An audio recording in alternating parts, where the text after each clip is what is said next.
RSSനെ നിരോധിക്കും. ആദ്യം പറഞ്ഞത് തമിഴ്നാട് മുഖ്യമന്ത്രി സ്റ്റാലിനാണ്.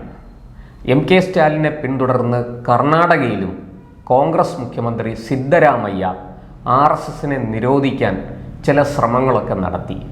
ഇപ്പോഴിതാ കർണാടക ഹൈക്കോടതിയിൽ നിന്ന് കനത്ത തിരിച്ചടി കിട്ടിയിരിക്കുകയാണ് കർണാടകയിൽ സ്നേഹത്തിൻ്റെ കട തുറന്ന സിദ്ധരാമയ്യയ്ക്ക്. RSSന്റെ പദസഞ്ചലനമോ RSSന്റെ പ്രവർത്തനമോ നിരോധിക്കാനുള്ള കർണാടക സർക്കാരിൻ്റെ മുഴുവൻ നടപടികളും ഒരു ഇടക്കാല സ്റ്റേയിലൂടെ നിരോധിച്ചിരിക്കുകയാണ്, തടഞ്ഞിരിക്കുകയാണ് കർണാടക ഹൈക്കോടതി. എന്താണ് ഈ കർണാടകയിലെ കോൺഗ്രസ് സർക്കാർ ഈ RSSനെതിരെ ഇത്തരത്തിൽ ഉണ്ടയില്ല വെടി പൊട്ടിച്ച് രംഗത്ത് വരുന്നത്? എന്തോ ഒരു ഉദ്ദേശം അവർക്കുണ്ട്. വെറുതെ അല്ല, കോടതിയിൽ പോയാൽ നിൽക്കില്ല, പരാജയപ്പെടും എന്ന് ഉറപ്പുള്ള കാര്യങ്ങളിൽ ഈ കർണാടക സർക്കാർ എന്തിനാണ് സമയവും പണവും ഇങ്ങനെ ചെലവഴിക്കുന്നത്? ഇപ്പം കർണാടക ഹൈക്കോടതിയിൽ ജസ്റ്റിസ് നാഗപ്രസന്നയുടെ വിധിയാണ് ഒക്ടോബർ 18 ഗവൺമെൻറ്റിൻ്റെ സർക്കുലർ സ്റ്റേ ചെയ്തുകൊണ്ട് ഇടക്കാല ഉത്തരവാണ് കൊടുത്തിരിക്കുന്നത്. തീർച്ചയായിട്ടും ശ്രീ നാഗപ്രസന്ന എടുത്തു നോക്കിയിരിക്കുന്നത് നമ്മുടെ രാഹുൽ ഗാന്ധി ഡിവിഷൻ ബെഞ്ചാണ് ഇത് സ്റ്റേ ചെയ്തിരിക്കുന്നത്. അതെ ആയിരിക്കും. അപ്പോൾ അതെടുത്ത് നോക്കിയിരിക്കുന്നത് രാഹുൽ ഗാന്ധി എപ്പോഴും പോക്കറ്റിൽ കൊണ്ടു നടക്കുന്ന കോൺസ്റ്റിറ്റ്യൂഷൻ ഓഫ് ഇന്ത്യ ആയിരിക്കണം. കാര്യം നമുക്ക് കിട്ടിയ സ്വാതന്ത്ര്യത്തിൽ ആദ്യത്തെ കണ്ടീഷൻ തന്നെ സംഘടിക്കാനും സംഘങ്ങളുണ്ടാക്കാനും പ്രവർത്തിക്കാനും അഭിപ്രായ സ്വാതന്ത്ര്യത്തിനുള്ളതാണ് നമ്മുടെ മൗലിക അവകാശങ്ങൾ. അത് ഏതെങ്കിലും ഒരു പ്രത്യേക സാഹചര്യമല്ലെങ്കിൽ അത് നിരോധിക്കാൻ ഒരു കോടതിക്കും ഒരു സർക്കാരിനും അധികാരമില്ല. രണ്ടാമത് നമ്മൾ നോക്കേണ്ടത് സ്ഥിരമായിട്ട് പാകിസ്ഥാൻ ഉപയോഗിക്കുന്ന ഒരു രീതിയുണ്ട്. അവിടെ എന്തെങ്കിലും പ്രശ്നങ്ങൾ ഉണ്ടാകുമ്പോഴത്തേക്ക് ഇന്ത്യ വിരുദ്ധത ചൂണ്ടിക്കാണിക്കുക. അതേപോലെ സംസ്ഥാന സർക്കാരുകളും അവർക്ക് പ്രശ്നം ഉണ്ടാകുമ്പോഴത്തേക്ക് അവർ ശ്രദ്ധ തിരിച്ചുവിടാൻ RSSന്റെ പേര് ഉപയോഗിക്കാറുണ്ട്. അല്ല, അത് ഈ കേരളത്തിലും തമിഴ്നാട്ടിലും അത് ഇന്റേണൽ കോൺഫ്ലിക്റ്റ് ഉണ്ടാകുമ്പോഴത്തേക്കാണ് അവർ RSSന്റെ പേര് പറഞ്ഞ് പേടിപ്പിക്കുന്നത്. നമുക്കറിയാം RSSകാർ ശാഖ നടത്തുന്നുണ്ട്, അവരെന്തായാലും നടത്തും. അത് തുറന്ന സ്ഥലത്ത്. അതെ, അത് രഹസ്യമായിട്ടല്ല. ആർക്ക് വേണമെങ്കിലും RSS ശാഖ നടത്തുന്നത് കാണുകയോ പോവുകയോ കൈയടിക്കുകയോ കൂവുകയോ എന്ത് വേണമെങ്കിലും ചെയ്യാം. അപ്പോൾ ഇത് നിരോധിക്കുകയാണെങ്കിൽ RSSന് മല്ലികാർജുൻ ഖാർഗെയ്ക്കും സിദ്ധരാമയ്ക്കും ചെയ്യാൻ പറ്റുന്ന ഏറ്റവും നല്ല കാര്യമാണ് ഈ 100-ാം വർഷം. കാര്യം എവിടെയൊക്കെ RSS നിരോധിച്ചിട്ടുണ്ടോ, എപ്പോഴൊക്കെ RSS നിരോധിച്ചിട്ടുണ്ടോ അപ്പോഴൊക്കെ വർദ്ധിത വീര്യത്തോടെ RSS വളർന്ന ഒരു ചരിത്രമാണുള്ളത്. അത് ഈ ചരിത്രം പഠിക്കാതെ പോലെ, ചരിത്രം മണ്ടന്മാർക്ക് വേണ്ടിയിട്ടുള്ളതല്ല, ചരിത്രം ബുദ്ധിമാന്മാർക്കും കൂടെ വേണ്ടിയിട്ടുള്ളതാണ്. ചരിത്രത്തിൽ നിന്ന് ചില പാഠങ്ങൾ പഠിക്കണം.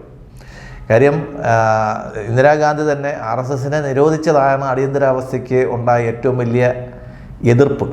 കാര്യം RSSന്റെ നിരോധനം ഇല്ലായിരുന്നെങ്കിൽ ഇന്ദിരാഗാന്ധിയുടെ നയങ്ങളോട് ഒരുവിധമൊക്കെ RSSന് താല്പര്യം ഉണ്ടായിരുന്നു. കാര്യം രാജ്യ നന്മയ്ക്കും അനാവശ്യമായിട്ടുള്ള ആക്രമണങ്ങൾക്കൊന്നും RSS അനുകൂലമല്ലായിരുന്നു. പക്ഷേ അവർക്ക് ആദ്യത്തെ പേടി RSSനെ ആയിരുന്നു. അതുകൊണ്ട് ആദ്യം RSSനെ നിരോധിക്കുക, JP അറസ്റ്റ് ചെയ്യുക, ഇങ്ങനെയൊക്കെയുള്ള കാര്യങ്ങളാണ് ചെയ്തത്. ആ മണ്ടത്തരത്തിനാണ് കോൺഗ്രസ് വലിയ വില കൊടുക്കേണ്ടി വന്നത്.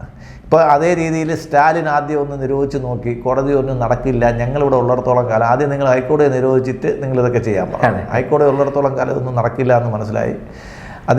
അദ്ദേഹത്തിൻ്റെ അടുത്ത ഫ്രണ്ട്, അദ്ദേഹത്തിൻ്റെ ഡിയർ ഫ്രണ്ട് കേരളത്തിലെ RSSനെതിരായിട്ട് ഒരുപാട് കാര്യങ്ങളൊക്കെ നോക്കി, ഒന്നും നടക്കുന്നില്ല. ഇപ്പോൾ അവരെ കൂട്ടുപിടിച്ചിരിക്കുകയാണ്. അപ്പോഴത്തേക്കാണ് അടുത്ത അയൽപക്കമായിട്ടുള്ള കർണാടകയിലേക്ക് ഇങ്ങനെ ഒരു പ്രശ്നം ഉണ്ടായത്. അപ്പോൾ ഞാൻ നേരത്തെ പറഞ്ഞതുപോലെ അവരുടെ ഇൻറ്റേർണൽ പ്രോബ്ലംസ് വരുമ്പോഴത്തേക്കാണ് നമ്മൾ പൊതുശത്രുവിനെ കണ്ടെത്തുന്നത്. കോൺഗ്രസ് ഒരുപാട് ഫ്രീബീസ് കൊടുത്തിട്ടാണ് അധികാരത്തിൽ വന്നത്. എല്ലാവർക്കും സ്ത്രീകൾക്ക് ഇത് കൊടുക്കും. ഏകദേശം നമ്മുടെ ജയലളിതരെ നിന്ന് കണ്ടുപിടിച്ച കുറേ കാര്യങ്ങൾ അവർ അവിടെ ചെയ്യാമെന്ന് പറഞ്ഞു. അങ്ങനെ ഒരു വളരെ നിസ്സാരമായിട്ടുള്ളൊരു വോട്ടിനാണ് അവിടെ കർണാടകയിൽ കോൺഗ്രസ് ജയിച്ചത്. മാത്രമല്ല BJPയുടെ തന്നെ യെദ്യൂരപ്പയുടെ രാഷ്ട്രീയത്തോടുള്ള എതിർപ്പും അഴിമതിയോടുള്ള എതിർപ്പും ഒക്കെ അവിടെ ഒരു ഘടകങ്ങളായിരുന്നു. BJP തിരസ്കരിച്ചത് മാത്രമല്ല പ്രശ്നം, BJPക്കാർ കാണിച്ച ഉള്ളിലെ അന്തഛിദ്രങ്ങളും അഴിമതിയൊക്കെ അവിടെ ചർച്ചയായി. BJP പ്രവർത്തകരുടെ ഇടയിലും RSSന്റെ ഇടയ്ക്കൊക്കെ അത് വലിയ ചർച്ചയായി. അങ്ങനെ യെദ്യൂരപ്പ എന്നുള്ളൊരു പൊതുശല്യത്തെ മാറ്റി നിർത്താൻ വേണ്ടിയിട്ടായിരുന്നു കോൺഗ്രസ്സിന് അനുകൂലമായിട്ട് പലരും അവിടെ വോട്ട് ചെയ്തത്. പക്ഷേ എല്ലാവരും പ്രതീക്ഷിച്ചിരുന്നത് അവിടുത്തെ ഹീറോ ആയിരുന്ന നമ്മുടെ ഡി കെ ശിവകുമാർ ആയിരിക്കും മുഖ്യമന്ത്രി എന്നാണ് എല്ലാവരും വിചാരിച്ചിരുന്നത്. കാര്യം ED റെയ്ഡും മറ്റുമൊക്കെ ആയിട്ട് ഒരുപാട് അവശതകൾ അനുഭവിച്ച ഒരാളാണ് ഡി കെ ശിവകുമാർ. അദ്ദേഹം ജയിലുമായിരുന്നു. അതുമല്ല, കർണാടകയിലെ കോൺഗ്രസിൻ്റെ ഫണ്ട് റൈസർ എപ്പോഴും നമ്മളെ BJPയുടെ മഹാജനെ പോലെ പാർട്ടിക്ക് ആവശ്യമുള്ള ഫണ്ട് എപ്പോഴും റൈസ് ചെയ്ത് കൊടുത്തുകൊണ്ടിരുന്നത് ഡി കെ ശിവകുമാറായിരുന്നു. ശ്രീ ചിദംബരത്തിൻ്റെയൊക്കെ ഒരു അസോസിയേറ്റും ആയിരുന്നു. പാർട്ടിക്ക് ആവശ്യമുള്ള പൈസ എല്ലാം നമ്മൾ കർണാടകയിൽ എനിക്ക് തോന്നുന്നു കർണാടക കോൺഗ്രസിൽ പകരം വെക്കാനില്ലാത്തൊരു നേതാവ് കൂടിയാണ് ഡി കെ ശിവകുമാർ. പക്ഷേ അദ്ദേഹത്തിന് ഒരു കുഴപ്പമെന്ന് വെച്ച് കഴിഞ്ഞാൽ, ഒരു അയോഗ്യത എന്ന് വെച്ച് കഴിഞ്ഞാൽ ഇടയ്ക്ക് രാമക്ഷേത്രമൊക്കെ സന്ദർശിച്ചു. അപ്പോൾ അതുകൊണ്ട് പകുതി ടൈം കഴിയുമ്പോൾ അതുകൊണ്ടാണ് സോണിയ പരിവാറിന് അദ്ദേഹത്തിനോട് ഒരു അതൃപ്തി. അതെ, അതുമല്ല, ഈ സാധാരണ മരിക്കാൻ പോകുന്നവരുടെ അന്ത്യാഭിലാഷം ഉണ്ടാവുമല്ലോ. അപ്പോൾ അന്ത്യാഭിലാഷമായിട്ടാണ് ഇദ്ദേഹത്തെ സിദ്ധരാമയ്യെ മുഖ്യമന്ത്രിയാക്കി 2 വർഷം കഴിഞ്ഞു. 2.5 വർഷം സിദ്ധരാമയ്യയും ബാക്കി 2.5 വർഷം ആദ്യം 3 വർഷം, ആദ്യം 3ഉം 2ഉമാണ് പറഞ്ഞത്, പിന്നീട് 2.5യും 2ഉം ആയി. ഇത് ഈ നവംബറിൽ അദ്ദേഹം സിദ്ധരാമയ്യ ഒഴിഞ്ഞു പകരം ഡി കെ വരേണ്ട സമയമാണ്. ആ സമയത്താണ് ഈ RSS എന്ന് പറയുന്ന ഇത്രയും കാലം ഇല്ലാത്ത ഒരു പുലി പൊങ്ങി വരുന്നത്. RSS നിരോധനം. അത് ഒരു സൈഡിൽ നമ്മുടെ കോൺഗ്രസിനകത്തുള്ള ഇന്റേണൽ പ്രോബ്ലം. രണ്ടാമത്തെ പ്രോബ്ലം, ഈ സാമ്പത്തിക ആനുകൂല്യങ്ങൾ കൊടുക്കാമെന്ന് പറഞ്ഞതിൽ പലർക്കും കൊടുക്കാൻ സാധിച്ചിട്ടില്ലാത്തതിൽ കർണാടകയിൽ ജനങ്ങളുടെ ഇടയിൽ ഒരു വലിയ അസംതൃപ്തി ഉയർന്നു വരുന്നുണ്ട്. ഓഡിറ്റിൽ ഗവൺമെന്റിന്റെ പൈസ ഇല്ലാന്ന് ഓഡിറ്റ് റിപ്പോർട്ട് തന്നെ വരുന്നുണ്ട്. അല്ല, CNDG റിപ്പോർട്ട് പുറത്തു വന്നിട്ടുണ്ട്. ഗവൺമെന്റ് ഖജനാവ് ശൂന്യമാണ്, വികസന പ്രവർത്തനങ്ങൾക്ക് പണമില്ല, ഈ സൗജന്യങ്ങൾ ഇങ്ങനെ വാരിക്കോരി കൊടുക്കുന്നത് സർക്കാരിനെ അടിമുടി ഉലച്ചിരിക്കുകയാണ്, നശിപ്പിച്ചിരിക്കുകയാണ് എന്നുള്ള രീതിയിലാണ് CNDG കാര്യങ്ങൾ പറയുന്നത്. ഈ എരുതിയിൽ എണ്ണ ഒഴിക്കുന്ന മാതിരിയാണ് കോൺഗ്രസ് അധികാരത്തിൽ വന്നതിന് ശേഷം ബാംഗ്ലൂരിൻ്റെ, പ്രത്യേകിച്ചും കർണാടകയിലെ ഏറ്റവും കൂടുതൽ വരുമാനം വരുന്ന ബാംഗ്ലൂരാണ്. ബാംഗ്ലൂർ ടെക് സിറ്റി എന്നുള്ള രീതിക്ക് വരുമാനം വരുന്നുണ്ട്. അപ്പോൾ ഈ ടെക് സിറ്റിയിലുള്ള പലരും ഗുജറാത്തിലോട്ടും ആസാമിലോട്ടും അവരുടെ കമ്പനികൾ വഴിമാറ്റി വിടുന്നു, പറിച്ചു നടപ്പെടുന്നു. പുതിയ പ്രൊജക്ടുകൾ, അതായത് കർണാടക ബാംഗ്ലൂരിനെ ഉപേക്ഷിച്ച് പുതിയ പ്രൊജക്ടുകളൊന്നും വരുന്നില്ല. മാത്രമല്ല, ഇപ്പം നിലവിലുള്ള പദ്ധതികൾ തന്നെ, പ്രത്യേകിച്ചും സെമി കണ്ടക്ടർ ഇൻഡസ്ട്രിയൊക്കെയാണ്, 35,000 കോടിയൊക്കെയാണ് നമ്മുടെ പ്രധാനമന്ത്രി അതിനു വേണ്ടി പറഞ്ഞിരിക്കുന്നത്. ഈ പൈസ എല്ലാം ഇൻവെസ്റ്റ്മെന്റ് പോകുന്നത് ആസാമിലോട്ടാണ്. ആസാം നമുക്കറിയാം 20 വർഷത്തിന് മുമ്പ് കോൺഗ്രസിന്റെ ഒരു കുത്തക മണ്ഡലമായിരുന്നു, ബംഗ്ലാദേശികളുടെ ഒരു വിഹാര കേന്ദ്രമായിരുന്നു, തീവ്രവാദികളുടെ ഒരു അഭയസ്ഥാനമായിരുന്നു. അപ്പോൾ ആസാം ഒരിക്കലും BJPക്ക് തിരിച്ചു പിടിക്കാൻ പറ്റുമെന്ന് ഞാനൊക്കെ അവിടെ വർക്ക് ചെയ്യുന്നതാണ്. അപ്പോൾ നമുക്ക് ചിന്തിക്കാൻ പറ്റത്തില്ല. അന്ന് 2 MLA-മാർ 3 MLA-മാരൊക്കെയാണ് ആസാമിൽ BJPക്ക് ഉണ്ടായിരുന്നത്, 95-ലും 98-ലും ഒക്കെ. അവിടെ നിന്ന് അധികാരം മൊത്തത്തിൽ പിടിക്കുന്ന ഒരവസ്ഥയിൽ എത്തുകയും അതിനേക്കാളും കഷ്ടം അവിടെ ഉണ്ടായിരുന്ന തീവ്രവാദ പ്രവർത്തനങ്ങൾ പൂർണ്ണമായിട്ട് അവസാനിപ്പിക്കുകയും ചെയ്യുകയും അവിടെ ഇൻവെസ്റ്റ്മെൻറ്റിൻ്റെ ഒരു കാലാവസ്ഥ കാണുകയും ചെയ്യുകയും അത് കോൺഗ്രസ് ഭരിക്കുന്ന കർണാടകയിൽ നിന്ന് തന്നെ പോവുകയും ചെയ്യുന്ന കാണുമ്പോഴത്തേക്ക് അവിടുത്തെ മന്ത്രിക്ക് ഭയങ്കരമായിട്ടുള്ള അസ്വസ്ഥതയാണ്. കർണാടക മന്ത്രി അദ്ദേഹം പരസ്യമായിട്ട് ആസാമികളെ വളരെ നികൃഷ്ടമായ രീതിയിൽ അവർ പരിഹസിച്ച് സംസാരിക്കുകയുണ്ടായി. അപ്പോൾ ആസാം മുഖ്യമന്ത്രി ഹിമന്ത ബിശ്വവർമ്മ അദ്ദേഹം ഇവർക്കെതിരായിട്ട് കേസ് കൊടുക്കുമെന്ന് വരെ പറഞ്ഞ് ഭയപ്പെടുത്തിയിരിക്കുകയാണ്.